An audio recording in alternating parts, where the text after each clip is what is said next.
잠언 28장. 악인들은 쫓는 자가 없어도 도망치나 의로운 자들은 사자처럼 담대하니라.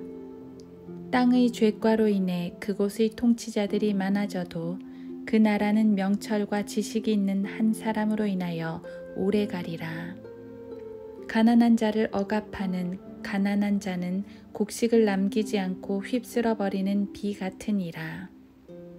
율법을 버린 자들은 악인을 칭찬하나 율법을 지키는 자들은 그들을 대적하여 싸우느니라. 악한 사람들은 심판을 깨닫지 못하나 주를 찾는 자들은 모든 것을 깨닫느니라. 정직하게 행하는 가난한 자가 사악하게 행하는 부자보다 나으니라. 율법을 지키는 자는 누구나 현명한 아들이나 방탕한 사람들과 사귀는 자는 그의 아비를 부끄럽게 하느니라. 높은 이자와 불이한 수익으로 자기 재산을 증식하는 자는 가난한 자를 불쌍히 여길 자를 위하여 그것을 모으리라. 율법을 듣는 데서 귀를 돌이키는 자는 그의 기도마저도 가증한 것이 되리라. 의인을 악한 길로 그릇 가게 한 자는 누구나 스스로 자기 함정에 빠질 것이나 정직한 자는 좋은 소유물을 얻으리라. 부자는 자신을 현명하다고 생각하나 명철을 지닌 가난한 자는 그를 살펴 아느니라. 의로운 사람들이 기뻐하면 큰 영화가 있으나 악인이 일어나면 사람이 숨느니라. 자기 죄들을 숨기는 자는 번성하지 못할 것이나 죄들을 자백하고 버리는 자는 누구나 자비를 얻으리라. 항상 두려워하는 자는 행복하나 마음을 완악하게 하는 자는 재앙에 빠지리라. 악한 치리자가 가난한 백성들을 지배하는 것은 마치 포효하는 사자와 달려드는 곰 같으니라.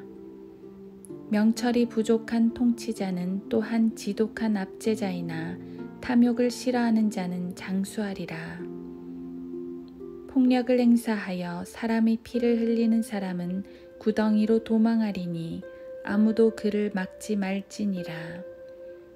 정직하게 행하는 자마다 구원을 받으려니와 사악하게 행하는 자는 즉시 넘어지리라. 자기 땅을 경작하는 자는 충분한 양식을 얻으려니와 허황된 자를 따르는 자는 심히 빈곤하리라. 신실한 사람은 복을 많이 받을 것이나 급히 부자가 되려는 자는 죄를 면치 못하리라.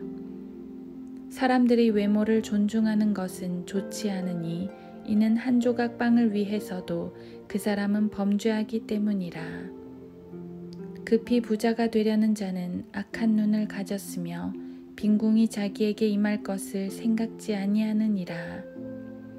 사람을 꾸짖는 자는 혀로 아첨하는 자보다 후에 더욱 은총을 받으리라. 자기 아버지와 자기 어머니의 것을 훔치고 말하기를 이것은 죄과가 아니라 하는 자는 파괴자와 한패니라. 교만한 마음을 지닌 자는 다툼을 일으키나 주를 신뢰하는 자는 풍족하게 되리라. 자신의 마음을 신뢰하는 자는 어리석은 자이나 현명하게 행하는 자는 구원을 받으리라. 가난한 자에게 주는 자는 궁핍하지 않으려니와 자기 눈을 속이는 자는 많은 저주를 받으리라. 악인들이 일어나면 사람들이 숨으나 그들이 멸망하면 의로운 자들이 늘어나느니라. 하루 한 장 잠언 묵상. 잠언 28장. 자기 죄들을 숨기는 자는 번성하지 못할 것이나 죄들을 자백하고 버리는 자는 누구나 자비를 얻으리라. 잠언 28장 13절. 잠언의 지혜를 세상 살아가는 처세 정도로 생각하는 사람이 많으나 이런 구절들을 보면 절대 그렇지 않음을 알 수 있습니다. 물론 세상을 살아가는 데에도 좋은 지침들을 주지만 잠언의 지혜는 근본적으로 하나님과의 관계를 정립해주고 있습니다. 복을 받는 것도 단지 세상살이를 잘 해서 받는 게 아니요 하나님과의 관계를 온전히 함으로써 위로부터 오는 복을 받는 것입니다. 13절 말씀은 정말 세상의 지혜와는 정반대입니다.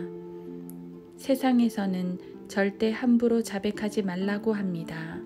특히 법정에 서거나 어떤 분쟁에 휘말릴 때 잘못을 인정하게 되면 자신에게 불리하게 작용합니다.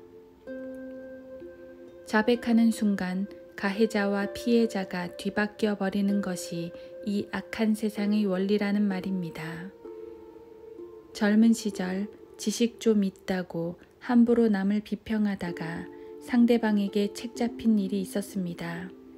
그때 상대방에게 잘못했다고 시인했더니 그것을 지켜보던 당시 제 목사님에게 왜 시인했냐고 책망을 받았습니다. 잘못을 인정하면 싸움에서 지게 된다고 말입니다. 잘못을 시인하는 게 그렇게 잘못된 일인지 그때 처음 알았습니다. 하지만 그 후로 지금까지 수없이 되뇌어 보아도 그 조언은 옳지 않았습니다. 하나님의 법에 정면으로 반대하는 조언이었습니다. 하나님의 법은 죄들을 숨기지 말고 자백하라 말씀합니다. 하나님께 지은 죄는 말할 것도 없고 인간 상호 간에 범한 잘못들에 대해서도 서로 자백하라고 말씀합니다.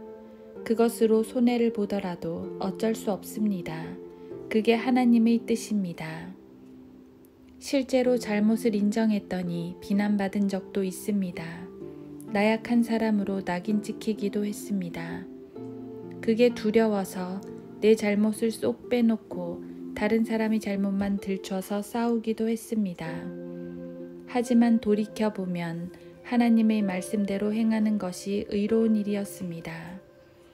내가 아무리 내 잘못을 숨긴다 한들, 그래서 상대방과의 싸움에서 승기를 잡는다 한들, 하나님의 불꽃 같은 눈동자에서 벗어날 수는 없습니다.